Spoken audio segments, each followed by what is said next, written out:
When Napoleon Dynamite was released on this day in 2004, it wasn't long before Vote for Pedro t-shirts were seen all over high school hallways. Did you know that the lead actor was only paid $1,000 for his work on the film? Let us know in the comments if you think his dance moves were worth more. Number 10. Slumdog Millionaire. So my friend, we are into serious money. Chalo khelte? Yes. This film had the odds stacked against it from the get-go. An R-rated foreign film made up of relative unknowns? Yeah, that typically doesn't translate to mainstream success when it comes to the film business. And yet, Slumdog Millionaire managed to take the world by storm. Perhaps we should have seen it coming, what with Danny Boyle occupying the director's chair, but it nonetheless caught people off guard. Are you here? See you. You see me. Now what? The film was a sleeper hit, earning more than $375 million at the box office and taking home 8 Academy Awards, including Best Picture, Best Director, and Best Adapted Screenplay. An underdog film about an underdog game show contestant? What are the odds? Aramis. Which is, I have to tell you, the right answer! Number 9. Saw. I want to play a game. Here's what happens if you lose. With a budget of $1.2 million and a box office gross of over $100 million, we think it's safe to say that Saw was one of the most unexpected hit movies of 2004. In that way, the film's success mirrored its plot, one that was loaded with shocking twists and bloody turns. What are you doing? Nowadays, Saw is synonymous with a horror franchise that has collectively grossed over $970 million and has spawned 7 additional films, with an 8th set for a 2021 release. But back in 2004, it was just an indie horror flick, one with the gall to take its audience on a gory thrill ride that stayed with them long after they'd left the theater. Game over. Number 8. Crouching Tiger, Hidden Dragon. To say that Crouching Tiger, Hidden Dragon took the film industry by surprise would be a gross understatement. A highly stylized martial arts flick made on what would now be considered a paltry budget of $17 million, the film ultimately took home more than $210 million at the box office, with 128 of those millions earned in the United States. This figure is made all the more impressive when you consider the fact that the film is entirely in Mandarin and made up of actors then basically unknown to Western audiences, with the possible exception of Chow Yun-fat. 无主，入掌，不应，不变，无知无欲，舍己穷人，才能我顺人辈。 In fact, Crouching Tiger, Hidden Dragon remains the highest-grossing foreign film in U.S. history and took home 4 Oscars at the 73rd Academy Awards. Number 7. Brokeback Mountain. Jack Twist. Annis. Your folks just stop at Annis? Delmar. Nice to know you, Annis Delmar. The 2000s were clearly director Ang Lee's decade. Not only did he direct this film, but he was also at the helm of Crouching Tiger, Hidden Dragon.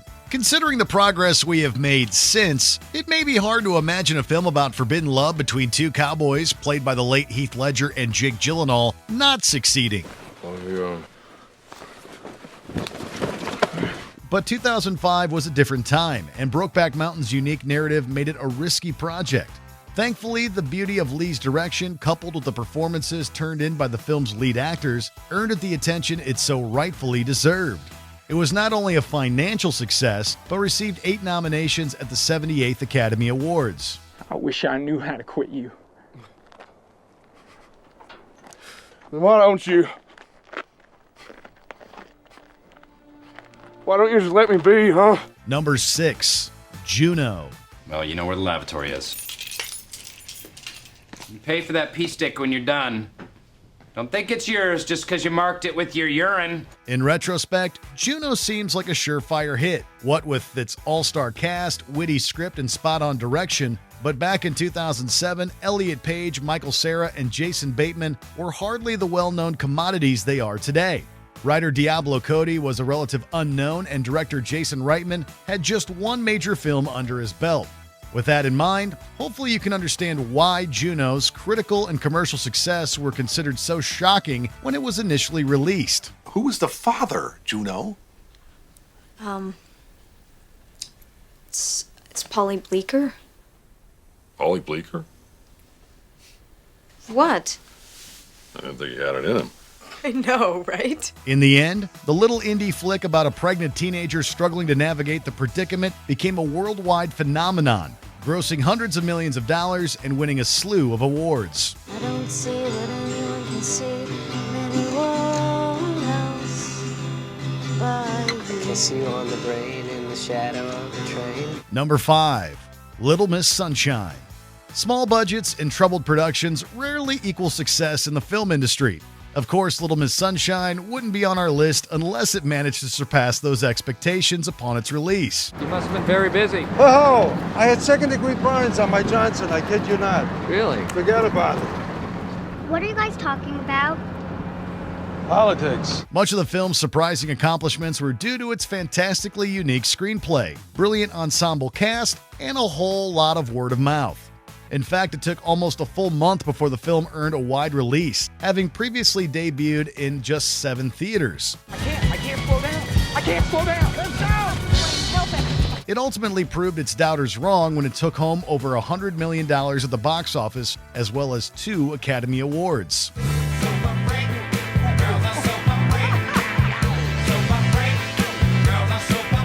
Number 4. The 40-Year-Old Virgin. Are you a virgin? Yeah, not since I was 10. It all makes sense. You're a virgin. I am... Shut up. How does that happen? Nowadays, Judd Apatow could slap his name on a steaming pile of garbage, and before you know it, every studio in Hollywood would be fighting for the distribution rights. This was not the case back in 2005. The 40-Year-Old Virgin was his directorial debut, and his decision to cast Steve Carell in the lead role was far from a home run. Sweetie pie hole! Como se llama? No, Kelly Clarkson! In fact, Universal Pictures put a pin in the production just 5 days into filming because they felt Carell's character looked like a serial criminal of the murdering kind. Of course, his performance is now the stuff of comedy legend, and Apatow went on to direct and produce a slew of triumphs, including 2007's equally unexpected hit, Superbad. McLovin? What kind of a stupid name is that, Fogel? What, are you trying to be an Irish R&B singer? Oh, they let you pick any name you want when you get down there. And you landed on McLovin. Yeah, I was between that and Muhammad. Number 3. Napoleon Dynamite. Ah, yes, Napoleon Dynamite, the endlessly quotable indie film whose humor you and your buddies spent months trying to emulate. Tina, you fat lard, come get some dinner. Made for just $400,000, the film would ultimately pull in $46.1 million and later spawned an animated series. While the combination of an unknown director and an unknown lead actor rarely leads to widespread success, Napoleon Dynamite was anything but normal. What the heck are you doing? That's what I'm talking about. The film's Midwestern setting, oddball characters, and unique narrative probably didn't feel like a winning recipe during production. But more than a decade later, those are exactly the reasons why the film is considered a cult classic. What are you drawing? A liger. What's a liger? It's pretty much my favorite animal. It's like a lion and a tiger mixed. Bred for its skills and magic. Number 2. My Big Fat Greek Wedding. Who'd have thought a story about 2 star-crossed lovers from different worlds falling for each other would be a hit? Well, anyone who's read Romeo and Juliet and or seen any of its many film adaptations. No one in my family has ever gone out with a non-Greek before. No one. But that's it. May I please date your daughter? No! My Big Fat Greek Wedding wasn't just an unexpected hit, it was the unexpected hit. Made for just $5 million, the film would ultimately gross more than $360 million en route to an Oscar nomination for Best Original Screenplay at the 75th Academy Awards. How are we supposed to know what's going on? All Greek to me. The indie rom-com was such a success that it produced both a TV series and a sequel. Unfortunately, neither generated the same amount of buzz as their predecessor. My family is big and loud, but they're my family. We fight and we laugh, and yes, we roast lamb on a spit in the front yard. And wherever I go, whatever I do, they will always be there. Before we unveil our top pick, here are a few honorable mentions.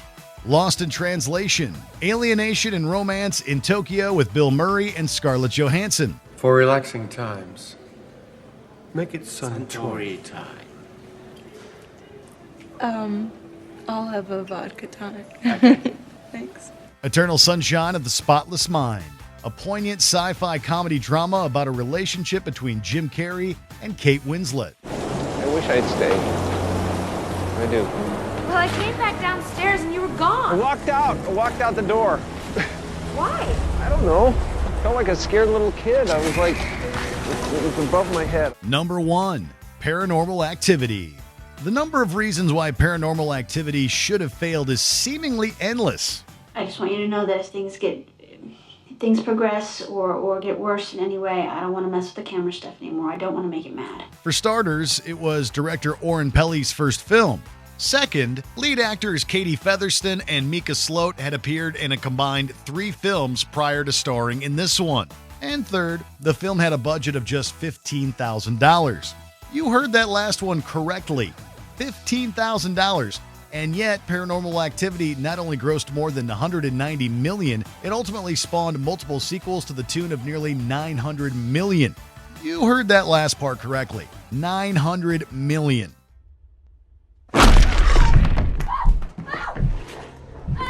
You know, they say don't judge a book by its cover. Yeah, don't judge a low-budget supernatural horror movie by its, well, everything. Did you enjoy this video? Check out these other clips from WatchMojo, and be sure to subscribe and ring the bell to be notified about our latest videos.